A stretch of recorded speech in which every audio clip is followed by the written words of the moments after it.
चलिए आपको सीधे एक्सप्रेस रिपोर्टर में भोपाल लिए चलते हैं। भोपाल दौरे पर पहुंचे सरसंघ संचालक मोहन भागवत 5 दिवसीय शिविर का किया शुभारंभ। भोपाल में संघ का महत्वपूर्ण कार्यक्रम चल रहा है। वो केरवा बांध क्षेत्र स्थित शारदा विहार विद्या भारती के पूर्णकालिक कार्यकर्ता अभ्यास वर्ग का उद्घाटन उन्होंने किया है। इसमें देश के 700 कार्यकर्ता शामिल हुए हैं। 5 दिनी अभ्यास वर्ग में करीब 36 लाख विद्यार्थियों के शिक्षा की निगरानी करने वाले पूर्णकालिक कार्यकर्ताओं को भी इसमें आमंत्रित किया गया है। इसमें AI जैसी आधुनिक तकनीक पर आधारित शिक्षा देने पर बढ़ावा दिया जाएगा। संघ प्रमुख चाहते हैं कि देश का भविष्य मजबूत हो, देश का भविष्य उज्जवल हो, और यही कारण है कि इसमें बच्चों की शिक्षा पर काफी फोकस किया जाएगा। संघ प्रमुख के संबोधन के बाद जो भी निर्णय होगा वो देश के अलग अलग स्कूलों में लागू किया जाएगा। 5 दिनों तक चलने वाले शिविर में 700 लोग शामिल होंगे और करीब 36,000 विद्यार्थियों को प्रशिक्षित करने का यहाँ पर प्रशिक्षण दिया जाएगा। संघ की तरफ से जो गाइडलाइन तय की जाएगी उसके माध्यम से लाखों विद्यार्थियों का भविष्य संवारा जाएगा। भोपाल से एक्सप्रेस रिपोर्टर के लिए संदीप मिश्रा। भोपाल में मुख्यमंत्री आवास में जनजातीय देवलोक महोत्सव का आयोजन किया गया। भोपाल के सीएम हाउस में जनजातीय देवलोक महोत्सव का आयोजन किया गया। इस देवलोक महोत्सव में सीएम डॉक्टर मोहन यादव और आदिम जाति कल्याण मंत्री विजय शाह शामिल हुए।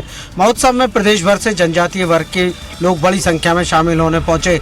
इस दौरान मुख्यमंत्री डॉक्टर मोहन यादव ने बड़ा ऐलान करते हुए कहा कि भगोरिया उत्सव को अब राज्य उत्सव के तौर पर मनाया जाएगा। आदिवासी क्षेत्रों में नर्मदा का पानी पहुंचाएंगे। साथ ही आदिवासी किसानों को सोलर पंप दिए जाएंगे। जितनी चाहे उतनी बिजली वो जला सकते हैं। दूध उत्पादन भी 5 रुपए का बोनस किसानों को मध्य प्रदेश सरकार देगी। साथ ही मोहन यादव ने बड़ा ऐलान करते हुए कहा कि ग्रामीण इलाकों में जिस तरह से परिवहन की दिक्कत हो रही है उसके चलते फिर से राज्य परिवहन सेवा को शुरू किया जाएगा और आने वाले 12 मार्च को जब बजट पेश किया जाएगा, बजट में सरकारी बसों को चलाने के लिए प्रावधान किया जाएगा, जिससे ग्रामीण क्षेत्रों में लोगों को सुविधा मिलेगी। इस जनजातीय देवलोक महोत्सव में जनजातीय वर्ग के अधिकांश संख्या में लोग पहुंचे। साथ ही मुख्यमंत्री डॉक्टर मोहन यादव ने इस दौरान बड़ा ऐलान करते हुए कहा कि अब भगोरिया पर्व को राज्य उत्सव के तौर पर मनाया जाएगा। एक्सप्रेस रिपोर्टर के लिए भोपाल से कुमार संदीप। ग्वालियर के लोगों को अब जल्दी ही पानी की किल्लत से राहत मिलेगी, क्योंकि चंबल पर वाटर प्रोजेक्ट पर काम शुरू हो गया है, जिसकी जमीनी हकीकत को देखने के लिए ग्वालियर कलेक्टर, कमिश्नर और सांसद ने निरीक्षण किया। इसके साथ ही चंबल नदी से ग्वालियर के तिगरा तक पानी लाने के प्रोजेक्ट पर कंपनी मटेरियल और निर्माण क्वालिटी में गड़बड़ी न हो सके, इसके लिए सप्लाई लाइन लगने वाले हर पाइप का वजन किया जाएगा, ताकि डिटेल प्रोजेक्ट रिपोर्ट में निर्धारण मापदंडों के अनुसार ही पाइपलाइन लग सके। सांसद भारत सिंह कुशवाहा ने मुरैना के जड़ेरुआ में प्रोजेक्ट के लिए तैयार हो रहे पाइपलाइनों को देखकर अधिकारियों से ये बात कही। उन्होंने पाइपलाइन फैक्ट्री के अलावा देवरी में बनाए जा रहे सबस्टेशन का निरीक्षण किया और चंबल योजना के संबंध में अधिकारियों से चर्चा की। सांसद कुशवाहा ने कहा कि बरसात से पूर्व संपन्न एक्सप्रेस रोड का निर्माण कार्य पूरा करा लिया जाए। 458 करोड़ रुपए लागत के इस चंबल प्रोजेक्ट के काम देखने के लिए सांसद के साथ कलेक्टर रुचिका चौहान, नगर निगम आयुक्त संगप्रिया पहुंचे। ये काफी महत्वाकांक्षी योजना है, क्योंकि अभी लोगों को पानी की समस्या से बेहद परेशानी का सामना करना पड़ता है। हालात ये है कि एक दिन छोड़कर शहर को पानी दिया जा रहा है। अगर पानी आ जाता है समय पर चंबल का, तो लोगों को बड़ी राहत मिलेगी। ग्वालियर से रिपोर्टर विनोद शर्मा। इंदौर की क्राइम ब्रांच पुलिस ने फ्लैट के अंदर ऑनलाइन गेमिंग सट्टा खिला रहे 6 आरोपियों को गिरफ्तार किया है। इंदौर क्राइम ब्रांच ने ऊंचागंज स्थित एक मकान के दूसरे फ्लोर पर एक फ्लैट में बैठकर ऑनलाइन गेमिंग सट्टा संचालित करने वाले 6 आरोपियों को गिरफ्तार किया है। आरोपियों के पास से क्राइम ब्रांच की टीम ने लैपटॉप, मोबाइल व अन्य सामग्री जब्त की है। इंदौर क्राइम ब्रांच के डीसीपी राजेश कुमार त्रिपाठी ने ऑनलाइन गेमिंग सट्टा संचालित करने वाले ठिकाने पर की गई कार्रवाई की जानकारी देते हुए बताया कि क्राइम ब्रांच की टीम को मुखबिर द्वारा सूचना मिली थी कि ऊंचागंज स्थित एक मकान के दूसरे फ्लोर पर एक फ्लैट में कुछ युवक ऑनलाइन गेमिंग सट्टा संचालित कर रहे हैं। तत्काल सूचना मिलते ही क्राइम की टीम ने मौके पर पहुंचकर उस फ्लैट पर दबिश दी, तो वहां पर 6 युवक ऑनलाइन गेमिंग सट्टा संचालित करते हुए पाए गए, जिन्हें पुलिस द्वारा गिरफ्तार कर पूछताछ की जा रही है। पकड़ा गए 6 आरोपी अलग अलग राज्यों में रहते हैं, जिसको लेकर पुलिस उनसे पूछताछ कर रही है। इंदौर से एक्सप्रेस रिपोर्टर विकास सिंह सोलंकी। अपनी जान की बाजी लगाकर पूरा खतरा उठाकर विद्युत आपूर्ति लगातार बरकरार रखने वाले लाइनमैनों का मध्य प्रदेश विद्युत मंडल ने सम्मान किया, उन्हें पुरस्कारों से नवाजा गया। मध्य प्रदेश विद्युत मंडल के मुख्यालय शक्ति भवन में लाइनमैन के सम्मान में एक सम्मान समारोह का आयोजन किया गया। जबलपुर संभाग के अंतर्गत आने वाले जिलों में काम करने वाले 110 लाइनमैन का सम्मान किया गया। इनमें वो लाइनमैन भी शामिल थे जो कि काम करते वक्त दुर्घटना का शिकार हो गए थे। ये सम्मान पाकर लाइनमैन के चेहरे खिल उठे। आमतौर पर लाइनमैन विपरीत परिस्थितियों में काम करते हैं और अक्सर अपने उपभोक्ताओं की नाराजगी का भी शिकार होते हैं, लेकिन ये सम्मान पाकर सभी के चेहरे खिल उठे। इस सम्मान समारोह के दौरान लाइनमैन ने अपेक्षा की है कि उन्हें काम के दौरान उपयोग में लाए जाने वाले सुरक्षा उपकरण भी मुहैया कराए जाएंगे। Arun Dubey, Access reporter, Jabalpur. दमोह जिले में सुबह एक स्कॉर्पियो कार ने कोहराम मचा दिया। बताया जा रहा है कि कार सवार के नशे में था, जिसमें एक महिला की मौत हो गई। वहीं कार दीवार को बांधते हुए स्कूल के ग्राउंड के अंदर घुस गई। दमोह से विकास अग्रवाल की खास रिपोर्ट। सड़क दुर्घटना में 2 भालुओं की हुई मौत। मौत का कारण बड़ा ट्रक से कुचलने की वजह से उनकी मौत बताई जा रही है। गर्जन टोला के पास लामता और बालाघाट के बीच ये घटना हुई है, जहां पर मादा भालू और नर भालू की मौत हुई है। Balaghat Nainpur national highway Lamta road पर गर्जन टोला के पास सड़क हादसे में एक मादा भालू और उसके बच्चे की दर्दनाक मौत हो गई, जिसकी सूचना मिलने पर उत्तर सामान्य वन मंडल के एसडीओ प्रशांत साकरे मय स्टाफ के साथ घटनास्थल पर पहुंचे और नियम अनुसार कार्रवाई कर पीएम उपरांत दाह संस्कार कर दिया गया। एसडीओ साकरे ने बताया कि यह मामला हिट एंड रन का है और आए दिन सड़कों पर तेज रफ्तार में चलने वाले वाहनों की वजह से इस तरह की घटनाएं हो जाती है। इस घटना में लगभग 5 साल उम्र की मादा भालू और लगभग 1.5 वर्षीय उसके बच्चे की अज्ञात वाहन की टक्कर से मौत हो गई है। वन विभाग द्वारा सभी वन नाकों के वाहन रजिस्टर और सीसीटीवी की जांच कर घटना कारित करने वाले वाहन की तलाश की जा रही है। लगातार आए दिन हो रही सड़क दुर्घटना में वन्य प्राणियों की मौत कहीं न कहीं तेज रफ्तार चल रहे वाहनों का एक नतीजा है, जिसकी वजह से आए दिन लगातार कभी भालू तो कभी तेंदुआ तो कभी बाघ की मौत हो जाती है। ऐसे में शासन प्रशासन को चाहिए कि इसके लिए कोई न कोई अंकुश लगाया जाए, जिस पर या तो स्पीड ब्रेकर लगाए जाए या फिर सड़क की दोनों ओर बाड़ लगाई जाए, जिससे यह इन मौतों को रोका जा सकता है। वन्य प्राणियों की मौत को रोकने के लिए प्रशासन और शासन को इस ओर ध्यान देना चाहिए। राजकोमल बिसेन, स्वराज एक्सप्रेस, बालाघाट। जिला मुख्यालय की मंगलवार की जन सुनवाई में अधिकारियों की अनुपस्थिति से लोगों को निराशा हाथ लगी है। कलेक्टर कार्यालय में आयोजित इस जन सुनवाई में दूर दराज से आए शिकायतकर्ताओं को अधिकारियों की खाली कुर्सियों का सामना करना पड़ा। 11 बजे से शुरू हुई जन सुनवाई में लोग अपनी समस्याओं के आवेदन लेकर पहुंचे। कुछ लोग पहली बार आए थे तो कुछ दूसरी या तीसरी बार अपनी शिकायतों का समाधान खोजने पहुंचे थे। हालांकि जन सुनवाई की स्थिति चल चलाऊ नजर आई। संयुक्त कलेक्टर सोहन कनास ने मौजूद रहकर आवेदन स्वीकार किए और संबंधित विभागों से निराकरण कराने का आश्वासन दिया, लेकिन अधिकांश विभागीय अधिकारियों की अनुपस्थिति से स्पष्ट था कि जन सुनवाई महज एक औपचारिकता बनकर रह गई है। जनता की समस्याओं के प्रति अधिकारियों की यह उदासीनता चिंताजनक है। हर सप्ताह आयोजित होने वाली इस जन सुनवाई में लोगों को समाधान की बजाय सिर्फ आश्वासन मिल रहे। यह स्थिति जन सुनवाई के मूल उद्देश्य के ऊपर प्रश्न चिन्ह खड़ा करती है। बड़वानी से स्वराज एक्सप्रेस के लिए अतुल कुमावत। शाजापुर कोतवाली थाना अंतर्गत लगातार बाइक चोरी की घटनाएं सामने आ रही है। एक वीडियो सामने आया है जिसमें 2 युवक बाइक चोरी करते हुए दिखाई दे रहे हैं। शाजापुर में एपी रोड पर महाकाल होटल के सामने खड़ी बाइक को चोरों ने पलक झपकते ही गायब कर दिया। बाइक चोरी की पूरी वारदात वहां लगे सीसीटीवी कैमरे में कैद हो गई, जिसका सीसीटीवी फुटेज सामने आया जब माइक्रो फाइनेंस कंपनी का कर्मचारी अपनी बाइक रखकर एपी रोड स्थित महाकाल होटल के अंदर नाश्ता के लिए गया था।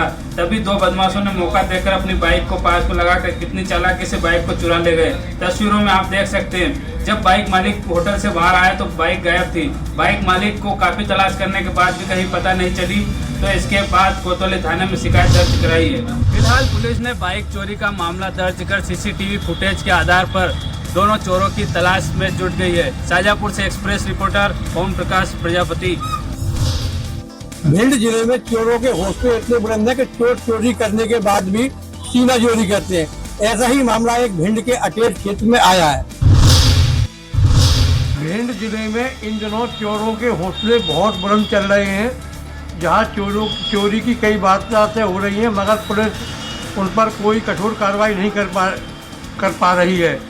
ऐसी ही घटना अटेर क्षेत्र के एरोली गांव में अमीन खान पुत्र शाहबुद्दीन खान के घर में हुई, जहां पूरा परिवार जब रात के 10 बजे खाना खाकर बाहर के कमरे में सो रहा था, उसी दौरान चोरों ने घर के दूसरे कमरे में दाखिल होकर सोने का सामान और 1 किलो घी सहित 20,000 रुपये नकद चोरी कर ली। चोरों के हौसले इतने बुलंद थे कि वह चोरी की वारदातों को अंजाम देकर 2 बाइकों पर सवार होकर पास के ही गांव हरिरामकापुरा खरेर में वारदात को अंजाम देने पहुंचे।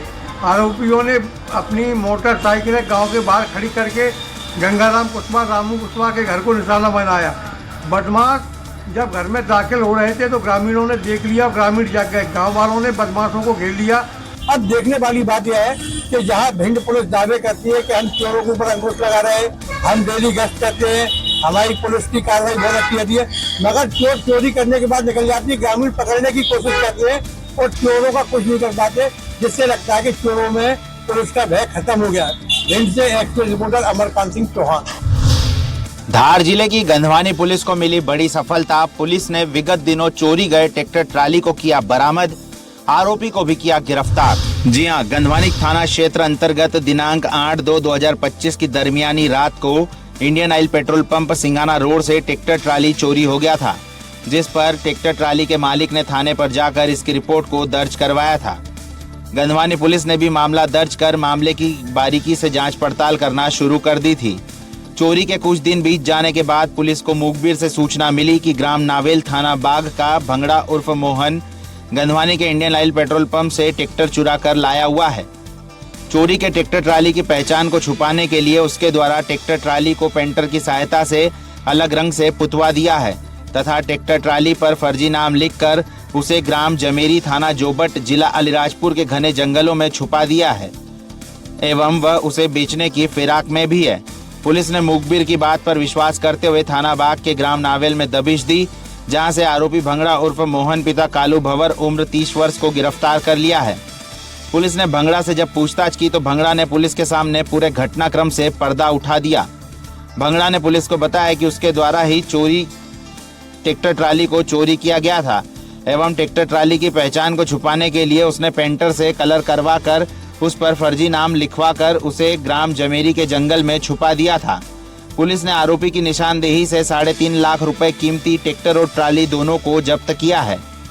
गंधवानी पुलिस ने आज प्रेस कॉन्फ्रेंस कर इस पूरे घटनाक्रम को उजागर किया है। गंधवानी पुलिस ने गिरफ्तार शुदा आरोपी को पुलिस रिमांड में लिया है और घटना से जुड़े अन्य आरोपियों के बारे में अब सख्ती के साथ पूछताछ भी की जा रही है। धार से एक्सप्रेस रिपोर्टर गौरव बर्फा। सौसर विधायक विजय चौरे के लाशें बिछाने वाले बयान से राजनीतिक सरगर्मियां हुई तेज, आरोप प्रत्यारोप का दौर हुआ शुरू। पक्ष विपक्ष की राजनीति में बयानबाजी से मचा भूचाल। जिले में कमलनाथ के दौरे के साथ ही पांडुरना व छिंदवाड़ा के संसदीय क्षेत्र के कांग्रेस बीजेपी में बयानबाजी का दौर शुरू हो गया है, तो अब यह मर्यादा लांघता हुआ नजर आ रहा है। जिले के हर्रई में प्रदेश के पूर्व मुख्यमंत्री कमलनाथ ने सभा के दौरान हर्रई टीआई को लताड़ते हुए बीजेपी का बिल्ला लगाने का आरोप लगाया था, तो वर्दी की भी नसीहत दे डाली थी, जिस पर जिले के सांसद बंटी साहू ने बयानबाजी करते हुए जिले की जनता ने कमलनाथ की धुलाई कर दी और खाकी भी धुलाई करेगी तो कैसा रहेगा, यह कहा था। इस बयान के बाद जिले में कांग्रेस के विधायकों व कांग्रेसियों ने सड़क पर उतरकर छिंदवाड़ा में विरोध प्रदर्शन किया था और सौसर विधायक विजय चौरे ने आवेश में आकर कमलनाथ को हाथ लगाने पर छिंदवाड़ा में लाशें बिछाने का बयान दे डाला, जिस पर जिले की राजनीति में भूचाल आ गया था। विधायक के बयान पर जिले के सांसद ने पलटवार करते हुए कमलनाथ जी चाहते हैं कि छिंदवाड़ा में मासूमों की हत्या हो, छिंदवाड़ा के बहनों की हत्या हो, युवाओं की हत्या हो, यह शब्द विजय चौरे के नहीं कमलनाथ के है कहा। तो विधायक विजय चौरे ने कहा कि उन्होंने जो लाशों को लेकर बयान दिया था वह सही है, जिसमें कुछ शब्द बोलने में छूट गए थे। उनका कहना है कि कमलनाथ को जो हाथ लगाने के पूर्व कांग्रेसियों के लाशों से उन्हें गुजरना पड़ेगा।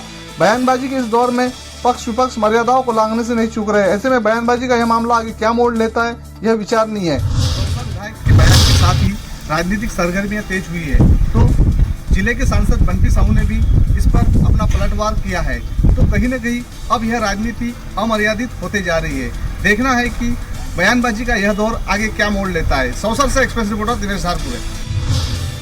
जनपद पंचायत परासिया में मनरेगा लेबर बजट के लक्ष्य के विरुद्ध कम प्रगति होने पर 3 उपयंत्रियों तथा 11 रोजगार सहायकों को 7 दिवस के भीतर मुख्य कार्यपालन अधिकारी जिला पंचायत सीईओ अपना पक्ष प्रस्तुत करने के लिए कहा है, जिसका असर अब पंचायतों में दिखने लगा है।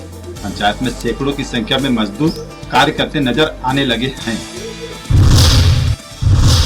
सुबह से ही सफाई कर्मचारियों पर रोब दिखाने वाले नगर पालिका के जनप्रतिनिधियों को उनके ही सफाई कर्मचारियों ने सड़कों और मंदिरों में सफाई करने को मजबूर कर दिया। महाशिवरात्रि पर्व के दौरान अपनी विभिन्न मांगों को लेकर काम बंद हड़ताल कर रहे सफाई कर्मचारियों से नगर की सफाई व्यवस्था चरमरा गई है। जगह जगह सड़कों के किनारे और वार्डों में कचरा का अंबार लगा है, जिसको लेकर सर्वसम्मति से एकजुट होकर नगर पालिका अध्यक्ष विनोद मालवी एवं परिषद के सभापति और पार्षद सुबह सुबह नगर की सड़कों पर सफाई करने पहुंचे। हाथों में झाड़ू लेकर सड़कों पर उतरे नगर पालिका अध्यक्ष और पार्षदों ने सड़कों के किनारे और प्रतिष्ठित मंदिरों पर सफाई की, जिससे महाशिवरात्रि पर्व के दौरान मंदिरों में आने वाले भक्तों को मंदिर परिसर स्वच्छ एवं साफ नजर आए। जानकारी में नगर पालिका अध्यक्ष विनोद मालवी ने बताया कि नगर पालिका के सफाई कर्मचारी बीते 4 दिनों से काम बंद हड़ताल पर हैं। उनकी जायज मांगे मान ली गई है। आंदोलनकारी को आश्वासन दिया गया है, लेकिन उनकी कई अनुचित मांगे हैं, जिसको पूरा करने परिषद के हाथ में नहीं है। इन अनुचित मांगों को लेकर सफाई कर्मचारी हड़ताल पर हैं। जिला कलेक्टर और जिला पंचायत के मुख्य कार्यपालन अधिकारी द्वारा समीक्षा बैठक के बाद लापरवाह उपयंत्री और जीआरएस को नोटिस मिलने के बाद कार्रवाई से बचने के लिए पंचायत के कार्य में प्रगति दिखना आरंभ हो गई है। पंचायत में ही सैकड़ों मजदूरों को मजदूरी करते देखा जा रहा है, जिससे मजदूर ग्राम में ही मजदूरी करते हुए अपना पालन पोषण कर रहे हैं। रांची से एक्सप्रेस रिपोर्टर अनिल डहरिया। मंगलवार को लटेरी के शहरखेड़ा में वन विकास निगम, राजस्व विभाग और पुलिस विभाग की संयुक्त टीमों के द्वारा बड़ी मात्रा में वन विकास निगम की जमीन पर फैले अतिक्रमण के खिलाफ कार्रवाई की गई है। इस कार्रवाई के दौरान दोपहर करीब 3 बजे तक प्रशासन ने करीब 50 से 60 हेक्टेयर भूमि से अतिक्रमण हटाने की कार्रवाई की है। जानकारी के अनुसार अतिक्रमणकारियों द्वारा वन विकास निगम की सैकड़ों हेक्टेयर भूमि पर अतिक्रमण किए गए हैं। आज प्रशासन ने अतिक्रमणकारियों की पकी पकाई फसलों को नष्ट कर अतिक्रमण माफियाओं को धराशायी करने की कार्रवाई की है। इस दौरान प्रशासन की टीमों ने 2 जेसीबी मशीन और 10 ट्रैक्टरों के माध्यम से अतिक्रमण को हटाया है। जानकारी के अनुसार समय समय पर प्रशासन द्वारा भूमाफियाओं को कमजोर करने के उद्देश्य से अतिक्रमण के खिलाफ कार्रवाई करता रहा है, लेकिन इसके बावजूद भी भूमाफिया क्षेत्र में बड़े पैमाने पर सक्रिय हैं।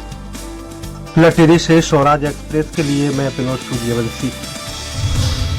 हाईकोर्ट के आदेश के बाद पीतमपुर रामकी इन्वायरो कंपनी में भोपाल यूनियन कार्बाइड के कचरे के जलाने की प्रक्रिया प्रारंभ है। जहां कल प्रथम चरण के ट्रायल रन की प्रक्रिया पूरी हुई, वहीं आज 4 मार्च को द्वितीय चरण की ट्रायल रन की प्रक्रिया प्रारंभ कर दी गई है। वहीं दूसरी ओर प्रदूषण विभाग की टीम आसपास से गाँव में लगे यंत्रों के माध्यम से पल पल की खबरें साझा कर रही है। वहीं अगर आसपास के गांव के जीवन की बात की जाए तो सामान्य पहले की तरह जीवन चल रहा है लोगों का, और लोगों में भय का माहौल अब देखने को कम ही मिल रहा है। लेकिन इसके विपरीत आंदोलनकारियों का कहना है, यदि भोपाल यूनियन कार्बाइड का कचरा पीतमपुर रामकी इन्वायरो में अगर जलता है तो इससे निकलने वाली राख, बचने वाली राख को पीतमपुर में नहीं दफनाया जाए, कि आने वाले समय में इसके कारण कैंसर के रोगी बढ़ सकते हैं। लेकिन मामला अभी हाईकोर्ट में है। हाईकोर्ट क्या फैसला देगा उसके बाद ही स्थिति क्लियर होगी। पीतमपुर से मैं मनीष यादव, एक्सप्रेस रिपोर्टर। सुजालपुर के पारवानी को महामहिम राज्यपाल के द्वारा किया गया सम्मानित। 13 बच्चों के बोन मेरो ट्रांसप्लांट करवाने में 15 से 25 लाख रुपए की मदद दिलाने में निभाई थी अहम भूमिका। रेड क्रॉस सोसाइटी की प्रबंध कार्यकारिणी के सदस्य पुरुषोत्तम पारवानी को महामहिम राज्यपाल मंगूभाई पटेल ने राजभवन में पुरस्कृत किया। शाजापुर रेड क्रॉस सोसाइटी की गतिविधि दूसरे वर्ष भी पुरस्कृत हुई। एमपी में 52 जिला इकाई व व्यक्तिगत श्रेष्ठ गतिविधियों के लिए सुजालपुर के पारवानी का एकमात्र नाम तय हुआ था। सुजालपुर में 27 अगस्त 2023 को thalassemia, sickle cell anaemia, blood cancer रोगियों के लिए निःशुल्क HLA टेस्ट, जांच व परामर्श शिविर का आयोजन किया था। यहां गंभीर बाल हृदय रोग परीक्षण व निःशुल्क ऑपरेशन शिविर भी आयोजित किया था। यहां एक दिन में सबसे ज्यादा HLA जांच कराने का रिकॉर्ड बना था। जिन बच्चों के HLA सगे भाई बहन से फुल मैच हुए थे, ऐसे 13 थैलेसीमिया रोगी बच्चों का बोन मेरो ट्रांसप्लांट कराया जा चुका है। सेवा प्रकल्प के माध्यम से जरूरतमंदों को मदद दिलाने के लिए शहर के समाज सेवी पारवानी को पूर्व में भी शासन द्वारा रहीम अवार्ड से किया गया सम्मानित। एक्सप्रेस रिपोर्टर संतोष राजपूत, सुजालपुर। सिलवानी 41 करोड़ की लागत से सीएम राय स्कूल का पिछले 2 सत्रों से किया जा रहा है निर्माण। गुणवत्ताहीन निर्माण कार्य को लेकर नगर के लोगों द्वारा की जा चुकी है रायसेन कलेक्टर के निरीक्षण के बावजूद भी नहीं जागा है प्रशासन। निर्माण एजेंसी के गुणवत्ताहीन को लेकर उठ रहे हैं बार बार सवाल। सिलवानी सरकारी स्कूलों को निजी स्कूलों से बेहतर बनाने के दावे के साथ शुरू हुआ सीएम राय स्कूल का प्रोजेक्ट दूसरे साल ही बीतने के बाद भी धरातल पर साकार होता नहीं दिख रहा है। जानकारी के अनुसार 41 करोड़ की लागत से हेलीपैड ग्राउंड पर सीएम राय स्कूल भवन का निर्माण एजेंसी मेसर्स भाषा एसोसिएट के द्वारा सीएम राय स्कूल भवन का निर्माण एजेंसी द्वारा 28 दिसंबर सन 2022 से प्रारंभ किया गया था, जबकि 27 जून 2024 को निर्माण एजेंसी द्वारा सीएम राय स्कूल भवन का निर्माण कार्य पूर्ण करना था। लेकिन 2 सत्र बीत जाने के बावजूद भी स्कूल भवन का निर्माण कार्य पूर्ण नहीं हो सका है। निर्माण एजेंसी द्वारा किए जा रहे सीएम राय स्कूल के निर्माण कार्य में गुणवत्ताहीन कार्य किया जा रहा है, जिसको लेकर नगर के लोगों द्वारा पूर्व में सीएम राय स्कूल के निर्माण कार्य को लेकर शिकायत भी जिले के अधिकारियों से की गई थी। नगर तथा ग्रामीण की लोगों द्वारा की गई शिकायत के बाद नवगत कलेक्टर अरुण कुमार विश्वकर्मा द्वारा भी सीएम राय स्कूल भवन के चल रहे निर्माण कार्य को लेकर निरीक्षण भी किया गया था। कलेक्टर के निरीक्षण के दौरान कलेक्टर द्वारा निर्माण एजेंसी को गुणवत्तापूर्ण कार्य तथा शीघ्र सीएम राय स्कूल के निर्माण कार्य करने के निर्देश एजेंसी को दिए गए थे। इसके बावजूद भी निर्माण एजेंसी द्वारा काफी धीमी गति से निर्माण कार्य किया जा रहा है। नए भवन के निर्माण की स्थिति को देखते हुए माना जा रहा है कि इस साल भी सीएम राय स्कूल का संचालन पुरानी बिल्डिंग में ही हो पाएगा। सीएम राय स्कूल विकसित करने का उद्देश्य कक्षा नर्सरी से कक्षा 12वीं तक के एकीकृत विद्यालय के संचालन विद्यालय 21वीं शताब्दी की क्षमताओं के विकसित करने हेतु आधुनिक उपकरणों और तकनीकियों से लेकर लैस करना, विद्यार्थियों के समग्र विकास के लिए खेलकूद, सांस्कृतिक एवं साहित्यिक आदि गतिविधियों के लिए बड़े विद्यालयों को विकसित करना, उपयुक्त वातावरण का निर्माण करना, सीएम राय स्कूल में भौतिक एवं मानवीय संसाधनों में वृद्धि कर उनका समुचित उपयोग करते हुए पालकों में अशासकीय विद्यालयों के प्रति बढ़ रहे आकर्षण को रोका जाना है। पुराने सीएम राय स्कूल में छात्राएं हो रहे हैं परेशान। निर्माण एजेंसी के दबंग राजनेता संरक्षण के चलते प्रशासन के अधिकारी नहीं कर पा रहे हैं निर्माण एजेंसी पर कार्रवाई। क्या होगी इन छात्राओं की सुनवाई? सिलवानी से एक्सप्रेस रिपोर्टर शिव कुमार रघुवंशी। 4 बार सत्ता में रह चुकी बसपा अब अंतरकलह का शिकार हो गई है, जिसमें पूरी तरह से उथल पुथल मची हुई है। अर्श से फर्श पर पहुंची बसपा में अंतरकलह चरम पर पहुंच चुका है। 4 बार सत्ता का स्वाद चख चुकी बसपा अब एक सीट पर सिमट कर रह गई है। पार्टी सूत्रों की माने तो आकाश आनंद बीते कुछ दिनों से पार्टी पर अपना वर्चस्व बनाने के लिए कुछ वरिष्ठ पदाधिकारियों के खिलाफ मोर्चा खोल रहे थे। इसमें उनके ससुर अशोक सिद्धार्थ भी अहम भूमिका निभा रहे थे। पार्टी के सारे पदों से हटाए जाने के बाद आकाश आनंद का victim card BSP supremo Mayawati को रास नहीं आया। इसी वजह से उनकी नाराजगी बढ़ गई और उन्होंने आकाश को पार्टी से बाहर का रास्ता दिखाने में तनिक भी देर नहीं की। बसपा का अंतरकलह अब कब तक चलेगा और इसे बसपा सुप्रीमो मायावती किस तरह सुलझा पाएंगी, यह आने वाला वक्त बताएगा। लखनऊ से एक्सप्रेस रिपोर्टर पवन सिंह। दबंगों से जमीन कब्जा मुक्त कराने के लिए अधिकारियों की चौखट के चक्कर लगा रहा है भारतीय सेना का एक सैनिक। डीएम से जमीन कब्जा मुक्त कराने के लिए लगाई गुहार, दबंगों पर मारपीट करने का आरोप। भारतीय सेना में तैनात एक सैनिक ने आज हरदोई जिलाधिकारी के पास पहुंचकर दबंगों द्वारा अवैध रूप से कब्जा की जा रही अपनी जमीन को कब्जा मुक्त कराने के लिए गुहार लगाई है। साथ ही दबंगों पर खुद के परिवार के साथ मारपीट का भी आरोप लगाया। वहीं पीड़ित सैनिक ने बताया कि पूर्व में उसके द्वारा कई बार जमीन को कब्जा मुक्त कराने के लिए शिकायत की गई, लेकिन भू माफियाओं की राजनीतिक पहुंच के चलते उसकी जमीन को कब्जा मुक्त नहीं कराया जा सका। भारतीय सेना में सैनिक के पद पर तैनात हरदोई के देहात कोतवाली के नानकगंज के रहने वाले लेखराज का ननियाल माधवगंज थाना क्षेत्र के डकौली गाँव में है, जहाँ पर उनकी मां रामकुमारी को अपने पिता की इकलौती बेटी होने के चलते एक मकान मिला था, जिस पर गांव के कुछ दबंगों ने अवैध रूप से कब्जा कर लिया, जिसको कब्जा मुक्त कराने के लिए पीड़ित कई बार अधिकारियों के चौखट चक्कर लगा चुका है। इस दौरान दबंगों द्वारा सैनिक के परिजनों के ऊपर हमला भी किया गया, लेकिन उसकी जमीन कब्जा मुक्त नहीं हो सकी। आखिरकार आज भारतीय सैनिक लेखराज ने हरदोई जिलाधिकारी मंगला प्रसाद सिंह के मिलकर एक बार फिर गुहार लगाई और अपनी जमीन को कब्जा मुक्त कराने की मांग की है। सवाल यह है कि जो देश की रक्षा के लिए सीमा पर दिन रात पहरा दे रहे हैं, खुद उसकी अपनी जमीन सुरक्षित नहीं है, उस पर भूमाफियाओं द्वारा अवैध रूप से कब्जा किया जा रहा है। देश की रक्षा करने वाले वीर सैनिक लेखराज की जमीन कब्जा मुक्त कराने में प्रशासन भी नाकाम हो रहा है। हरदोई से एक्सप्रेस रिपोर्टर हर्षराज सिंह। विष्णुदेव साय सरकार की फ्लैगशिप योजनाओं में से एक महतारी वंजन योजना को लेकर आज विधानसभा में जमकर हंगामा। भाजपा को छत्तीसगढ़ की सत्ता में वापसी में अहम भूमिका निभाने वाली महतारी वंदन योजना को लेकर सदन में हंगामा देखने को मिला। विधानसभा में प्रश्नकाल में महतारी वंदन योजना की जांच और राशि का मामला उठा। कांग्रेस विधायक उमेश पटेल ने आवेदन के वक्त हितग्राहियों और आवेदन के बाद अभी तक की स्थिति में हितग्राहियों की जानकारी मांगी। इस पर महिला एवं बाल विकास मंत्री लक्ष्मी राजवाड़े ने बताया कि 70,27,154 हितग्राहियों का आवेदन आया था। अभी की स्थिति में 69,63,621 हितग्राही है। इसमें 63,533 की कमी है। भाजपा जहां महतारी वंदन को उपलब्धि बता रही है, वहीं दूसरी ओर कांग्रेस का कहना है कि 60 साल से ऊपर की महिलाओं को महज अंतर की राशि 500 रुपया ही दी जा रही है। ये महिलाओं के साथ धोखा है। रायपुर से एक्सप्रेस रिपोर्टर दिलीप साहू। मरवाही विधानसभा में त्रिस्तरीय पंचायत चुनाव हुआ था, जिसमें पंचायत चुनाव को लेकर मरवाही विधायक के गृहग्राम धरहर में धांधली और अनियमितता का आरोप लगाया गया है, जिसमें मैं आपको बताना चाहूँगा कि वार्ड क्रमांक 5 के प्रत्याशी ने धांधली और अनियमितता की शिकायत जिला निर्वाचन अधिकारी के पास किया था, जिसको लेकर के जो है कार्यवाही करते हुए पीठासीन अधिकारी और मतदान कर्मियों को नोटिस जारी किया गया था। नोटिस में जवाब मिलने के बाद यह कार्यवाही की गई थी। मैं आपको बताना चाहूँगा कि धरहर के वार्ड नंबर 5 में 59 मतदाता थे, जिसमें 63 मतदान हुआ था। कुल मिलाकर के फर्जी मतदान हुआ था, जिसको लेकर के यह शिकायत हुई थी और अब निर्वाचन विभाग के द्वारा यह कार्यवाही की गई है, जिसमें राजकुमार कुर्रे जो है पीठासीन अधिकारी को निलंबित कर दिया गया है। विपत सारथी एक्सप्रेस रिपोर्टर पेंड्रा।